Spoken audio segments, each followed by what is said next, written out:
action is just getting underway here at Live at the Bike in this room right here. I think my plan is to try and step away every hour or so and try and relay a hand to you guys, the most important hand of the hour. That's the general plan. 5, 10, no limit hold'em. I'm gonna start the game with $2,000 in my stack. Try and end with more. That's the plan.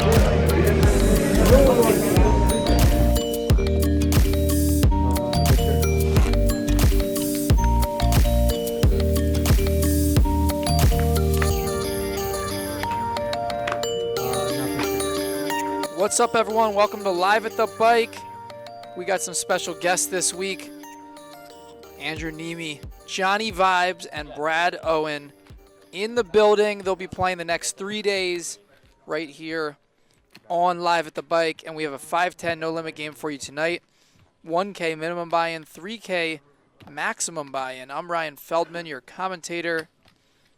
And let's get after it. It's currently 7:30, so we've been playing about an hour and a half or a little bit more than that. And the first hand to report is an absolute doozy. So under the gun player limps in, and we looked down at pocket jacks from under the gun +1. Make a pretty standard raise here, open it to $45. And you're safe here. 40. He was like chasing after him naked. Weeze limps with king, queen, and diamonds. Andrew raising up with jacks. Johnny's going to come along.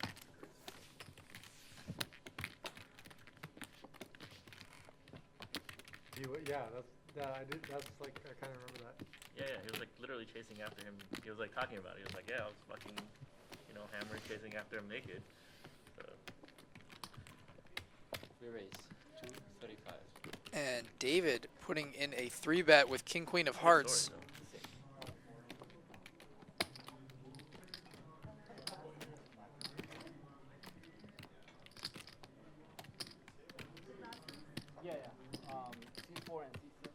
And Weeze puts in the cold call after limping.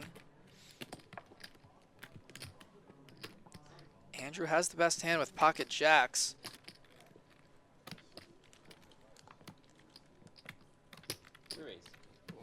And a 4-bet from Andrew Neeme. 690. Pocket jacks seem to be well ahead of a squeezing range in this spot, so I'm going to go ahead and put in a 4-bet, and I make it 690. Could be a little bit on the small side, but we are approximately 2K deep here, so I don't think it's too bad. I think it's okay. Folds back to the big blind, who makes the call, and the under the gun player folds. Heads up.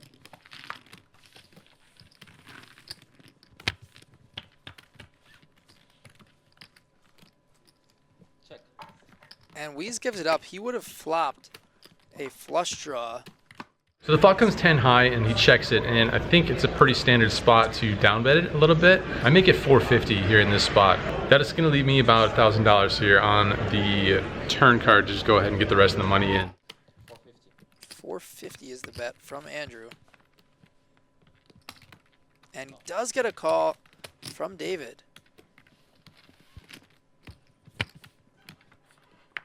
And 8 of hearts in the turn. David picks up a flush draw. Checks it over to me again, and now I have, as mentioned, about $1,000 in my stack. I think it's just time to go with it and stick it in there. So that's what I do after thinking about it for some time. Go ahead and jam it all in.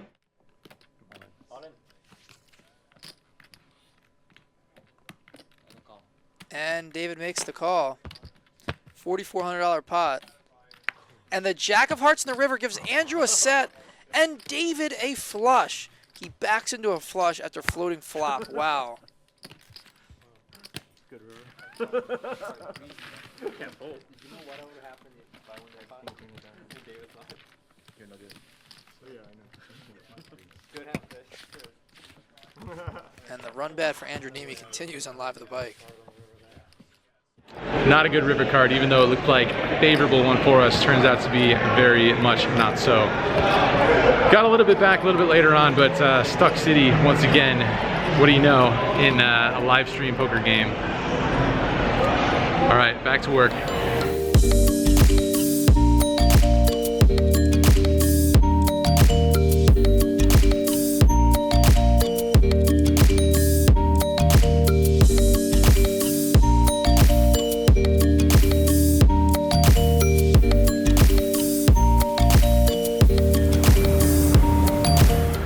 All right, guys, day one of Live at the Bike week is a wrap, and nothing really further to report from this session. I guess the takeaway here is that I was mostly card dead.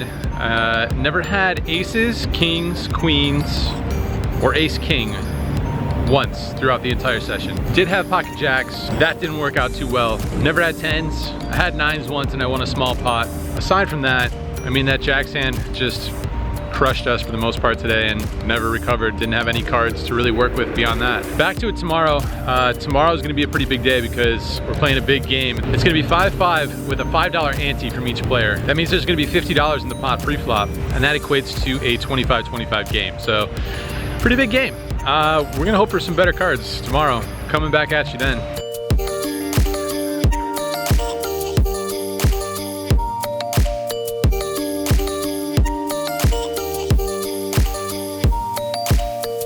Alright guys, day two getting underway here at Live at the Bike. Today is 5-5 with a $5 ante. So significant jump from the last game, and I think we are nine-handed. So 9 times 5 is 45 plus 5 and 5, that's $55 in the middle, which equates to bigger than a 25-25 game.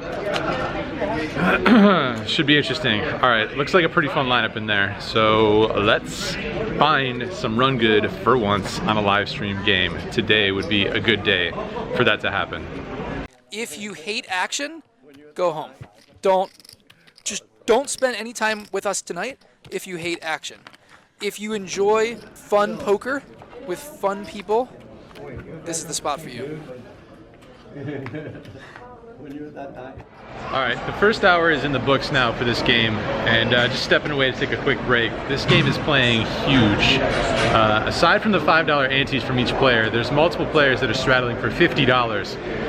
So, since this is a rather large game, I decided to actually sell 50% of myself to a few of my friends in the text message group. So I only have 50% of myself, but even with that amount, this is still a pretty sizable game. Unfortunately, so far in hour number one, once again, almost literally zero hands, playable hands on my part coming my way. So we'll see what happens. I'm sure some cards will come our way eventually, maybe in this next hour.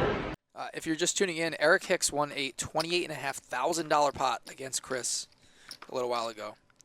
Massive pot, trips first top pair, super deep, and Chris pays off 10K on the river against Eric Hicks. A huge pot, unbelievable. We've had some, like you said, half the hands tonight have been all-ins. Here we go. Now this is a hand. Your boy. You guys think Andrew's playing tight. Look at this. He just raised pocket kings. Not even Here aces. we go. Under the gun +2. 4 ways we're going to go to the flop. Andrew, Come on, king high.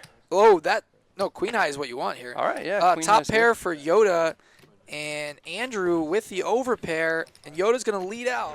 Folds over to me, and I go ahead and put in a raise here. He's going to have some queens, and he's going to have some drawing hands that he's definitely going to want to continue with. And if I put in a small raise, we should be able to get all in on most turn cards because I'm not that deep. Can Andrew get his stack in? This is the spot he's been waiting for. Andrew Neeme fans, let me see you guys show some support in the chat. Where you at? Look at that sick hat he's got on too. I really do like those hats that he has. That is a sick. Throw your favorables up in the chat.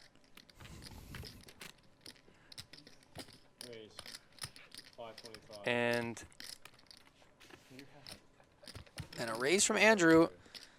And Yoda did not come here to fold. He makes the call. let's put out like a deuce.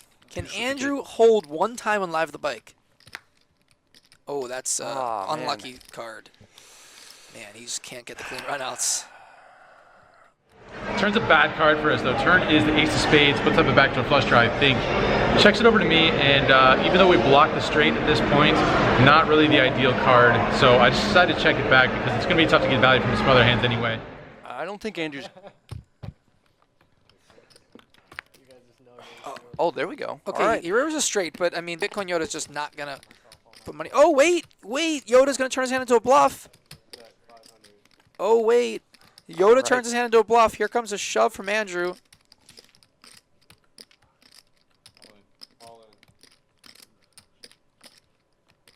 And the fold, he almost doubles up. $300 shy of a double up, so it worked. Andrew So, Neeme, chat. That's gotta Where's feel the good. fans at? $2,600 in the stack. Who's winning now? Yay, Andrew.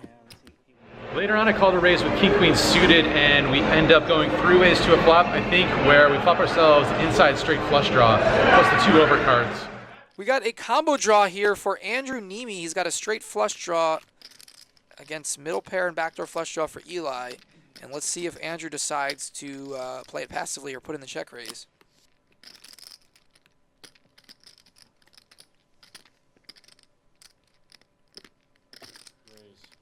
And he does go for the raise, so Andrew going for it here. And with Eli having the backdoor flush draw, I expect him to come along. Unless he just knows that Andrew is nutted here. And I think that's why Andrew should check raise in this spot, because he knows that he has a tight image here, and he can get an opponent to fold a pair, right? Where other players might not make that happen. And so if he's not going to check raise this hand in this spot, then what hand is he going to check raise that isn't a set or 2 pair? Like, this is a win for Andrew when he gets Eli to fold a 9, right? Like, doesn't have to realize his equity, and he's out of position, which makes it hard to play. Yeah, that's great. So Andrew takes down a decent pot there. So he's won a couple pots now out of the last, is it 5 hands or so? Yep. Yeah, the next one. Last interesting hand of this past hour or so came when I called a raise with 9-8 of diamonds, and we go multi-way to what looks like a pretty good flop to me. It comes 9 high, and we flop ourselves an open ender. Andrew calls, we're going multi-way here. Eli straddled the button to 50, and he's going to complete. So 5 ways to the flop. He seems all business, huh? Cocktails to the booth. 6, 7, 9. So an open ender with a top pair for Andrew. We got a gutter and backdoor flush draw for both Chris and Abe, and top pair and a gutter for Eli. So a lot of things brewing here. And Andrew's going to put in the bet.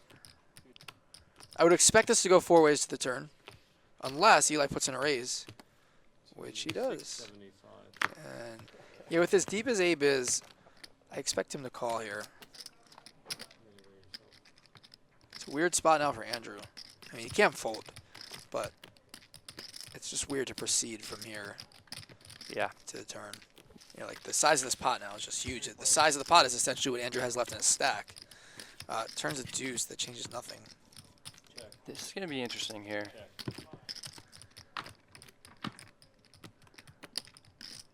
Like Andrew bet and then called a raise, so Eli's thinking, what does Andrew have? But he still wants to bet his top pair. Wow.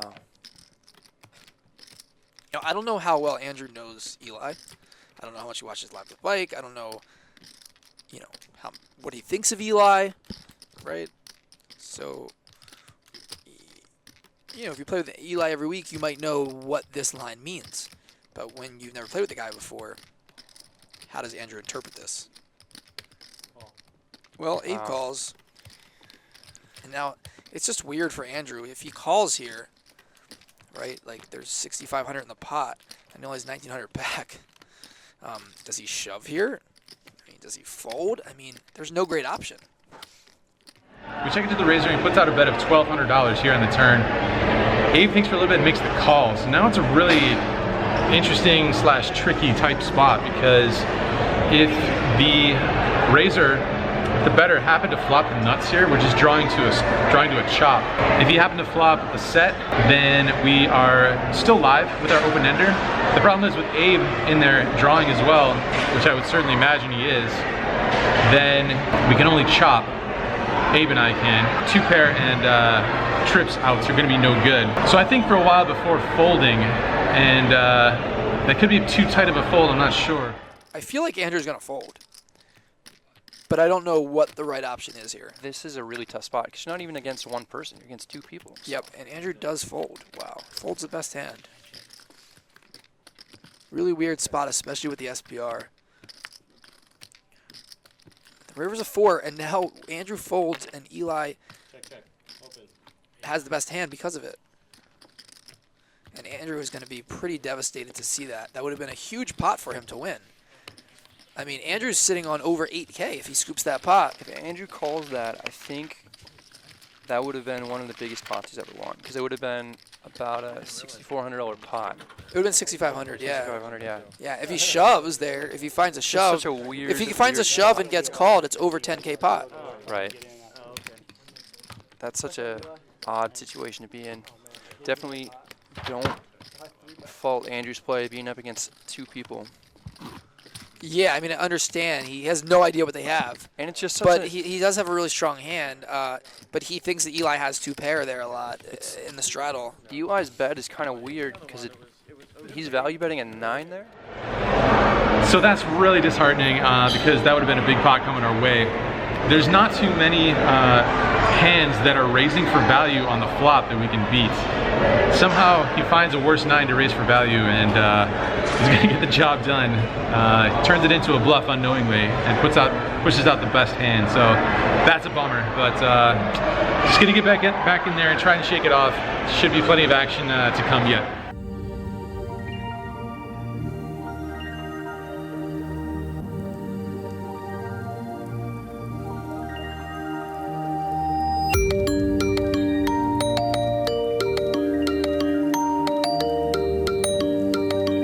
Alright guys, day 2 is a wrap here on Live at the Bike week. Nothing too crazy for me anyway after that last break.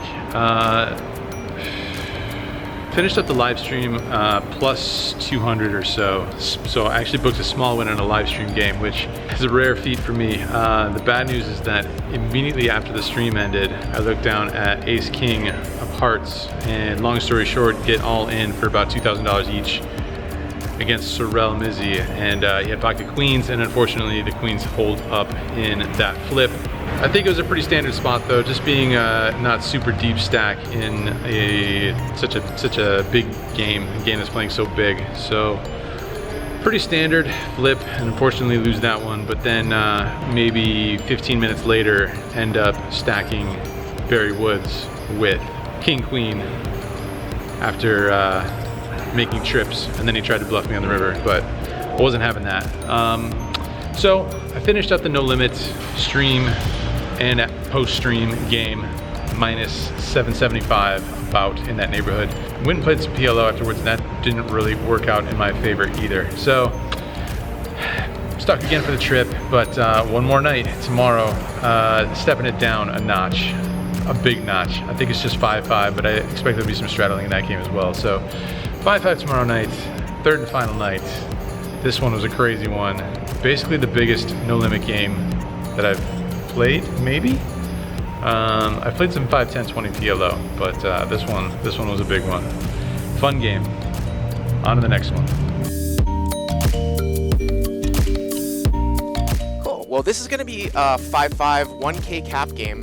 We actually haven't had this game on in quite some time, right, Brian? Like it's been a while, right? We seem to be evolving to high stakes games and 5-10 games that turn into games that usually play bigger than like 25-50, 5-5 ante games, which are like 50-100 games. Right. But this is going to be straight 5-5. I don't know if they're going to be getting a straddle going or not, but we're all very familiar with the players. I mean, we've got Andrew Neeme in seat 6 as he picks up pocket aces. Johnny Vibes, who's Johnny Moreno, in seat 5. There's Andrew Neeme. We've got Surf in seat 4, Big Al in seat 7, Wino in seat 9. Yeah, this is kind of like a Live at the Bike favorites home game almost. Yeah, so many regulars. Brad Owen in seat 1, Israeli Ron in seat 8. So all these guys do stories, they do Instagram posts. Pretty cool. And if we're looking at this hand, this is already an interesting hand right off the bat. Well, 4-bet. Wow, Johnny. It came Johnny 3-bet 3-betting. Yeah. 3-betting here to 100, and then a cold 4-bet here Right. from Andrew Neeme with aces, and he will take it down. We are also in the live chat as well. All right, guys, action is underway here on day 3. I forgot my camera upstairs. So we're on the iPhone here, but we've already been playing for a couple of hours, and for sure the most interesting hand that has happened so far when I opened up Ace-4 diamonds. Yeah, it's just hard for me to say no to Risk-free money, basically. a soft game. Raise it up here to 35. Ace-4 diamonds from Neeme. Couple calls in the field. Al and Ron and Wino here with ace-king off. Going to make it 150. Definitely very standard. She sort of chooses a smaller sizing where it goes raise, call, call. I would probably make that probably at least 200, I would say. Or maybe 175 to 200. She makes it 155. And I figure she's going to have a decent squeezing range there. When I open from middle or late position, and there's a few callers there, I think she can put in the squeeze with a variety of hands. So, looking to gamble a little bit. here in the fact that, well, here we go. He's going to 5-bet it, or 4-bet all in. But a lot of people, I think, Jeremy, mistakenly call with people left to act behind. Ace-4 diamonds is more of a defend heads up, but he's got 2 people left to act. This is, of course, is different. He's jamming all in as a bluff. But you see a lot of people call with players behind him, and it's a very troublesome spot. Right, even if it occasionally goes bad. Yeah. It makes the play really bad. Yeah, she's going to call. You can see she's 70-30 here. And I wonder why Andrew decided to do that. I mean, he has the ace blocker and everything, but Wino has been playing conservatively. She hasn't done anything to let people think that she's been out of line. Ace-queen would have gotten there. Neeme's got some backdoors here. Backdoor straight, backdoor diamonds. Well, now Kayla with the ace of hearts. I mean, offsuit 4. The river's a 10, and there's the nuts. That's worth noting when there is this kind of a game, a bunch of friends. It's almost a free roll in the sense that if I ship it in there and take it down, that's good for me. Of course, I would, you know, I'm trying to win here, but happy to see some good people in poker do well as well. So managed to win some pots after that. Andrew Neeme with Iron hand. So Neeme needs a jack. Oh, the jack! Wow. Oh. Let's see if he shows it. Is he going to wait for the tee? He has to show his runs. All right, let's get a shot of that. Let's see the wait, Ron going to take his phone out. Derek is going to min raise. Makes it 40? He's pretty short if those graphics are correct. And now Neeme picks up with kings. 8s against ace king, and now Neeme gonna be able to cold 4-bet kings. And cute. Yeah, there it is. I know Andrew has it. Call. Be like a 2-day turnaround. That's a large hand. That's a even. And there's the king. That's case king. Trouble for Derek. Needs 10 jack. Well, Oh, there's a jack. He could catch a 10 here. Here we go. No. Nope. So I'm just working on the editing of this video, this very video that you're watching right now, and I realized that there's one more important hand to share here, and also realized that I didn't do any analysis of it at the time, in the moment, and I think the reason for that was just because I was just over it at this point. So the hand develops. There's an open from early position from Wino Poker. I think there's a couple calls to me in the blinds, and I looked down at ace-5 of clubs. There's no antes, right? Yeah, I mean, one of the shows where Garrett won huge. It was 9-handed, and he didn't get out of line that often at all. Yeah. And most of the hands he won were, you know, just good, strong hands that anyone else would have played like in a standard fashion. But he was still able to feed off that image that he has. So Andrew's got the ace-5 of clubs, just calls in the small blind. Another spot where I could potentially put in a squeeze there, squeeze all of the callers in between myself and the initial raiser, and the reason I think I might have leaned against doing that this time was because I learned my lesson versus Kayla in the first place, the first time when I had that ace-4 diamonds, so just decided to play it a little bit more cautiously pre-flop this time, put the flat call in, and again we're going multi-way to a flop. Wino opened this one up here for a raise and gets called here in 4 spots. And Wino, as the pre-flop raiser, has flopped bottom set, but it looks like there isn't going to be a whole lot that people are going to play. It looks like she checks it. Now, Neeme's got a 5. That's about it. 6-4. No, she didn't check. I thought she checked for a second. She's going to bet 75. Ron's got a gutter to a 3. Neeme has a 5 in the small blind. Derek here with just 2 overs. I think she's going to get multiple calls here. You think Neeme's going to call here with ace-5? Got backdoor clubs, backdoor wheel draw. Yeah, he does call. And that's probably going to be enough, I imagine, for Ron to come in. I guess I could potentially make a tight fold here, but I think with middle pair and her providing a pretty good price, I think she only bet about half pot. Seems like a fairly standard call here, again with some backdoor equity along with middle pair. So I make the call and Iron calls as well. So Wino's going to need to dodge a 3 here, but a 5 would be a disaster for Neeme. So 3-way action here, 375. Oh, and the turn's a 5. Wow. Uh-oh, and this could get big. There's the 5. And when he goes bet, call, you got to think someone's got a 9 or a 5 here, right? Right. And is Ron going to bet? Oh, is Ron going to screw this one up? No, it looked like he was going to bet. And there's the bet. 300. And she bets now she large. bets big. Interesting. Now, is Neeme ever going to be saved by sort of taking a value own line here? I mean, the board is rainbow. Is he saying, oh, I'm going to let her bluff off, or I'm going to let her value bet her over pairs, and I'm just going to call here, or is he going to raise right away? Because it's awfully strong if he raises here.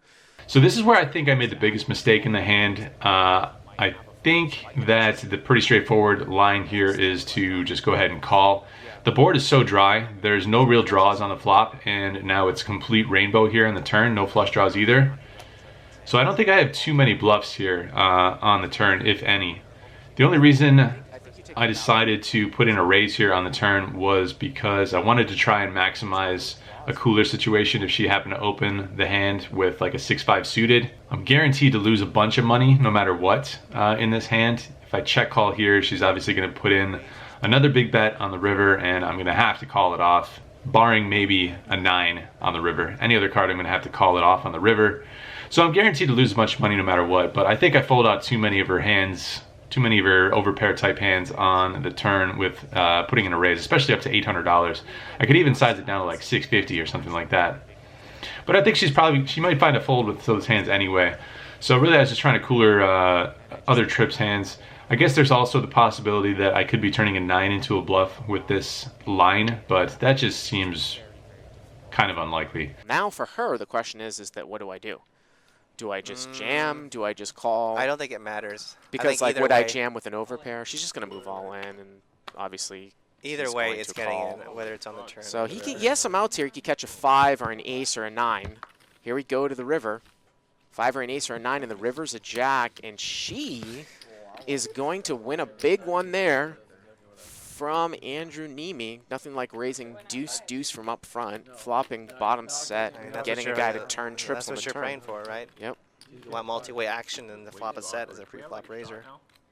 One other thing that I should have paid more attention to, or maybe gone with my gut on a little bit more, was when Kayla bet the flop here, she kind of gave off a pretty big tell. She said, I'm going to bet here to see if ace-king is good.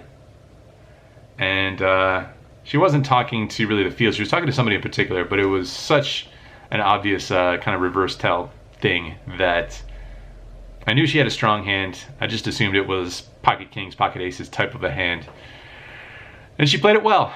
She definitely played it better than I did. So after that, I kind of just put a wrap on the commentary from myself, so to speak, at least as far as speaking into my own camera. I did step into the booth for the last 15 minutes, which is always fun. Hung out in there, wrapped up the show, wrapped up the week in the commentary booth. I wish I could say that it was a really fun time at Live at the Bike, but having absolutely miserable results on the stream, as well as in the games after the fact, after the stream was over, was not a very good week, to say the least. Right, so now back at my parents' house in Michigan, here for about a week or so, hoping to get some poker sessions in. Kind of glad that week is over. Really wished I could have some sort of a hot streak, some run good on these live stream cash game shows, but so far it just hasn't been the case, and it's also for sure been mixed with some suboptimal play on my part for sure. So some run bad, some play bad, that all adds up to a negative week. But carrying on, I don't know, man, that 5-5-5 ante game, that was a fun one. I could see myself hopping back into that one. One of these days, I'm just gonna win thousands of dollars in a live stream cash game. Man, that is going to be sweet.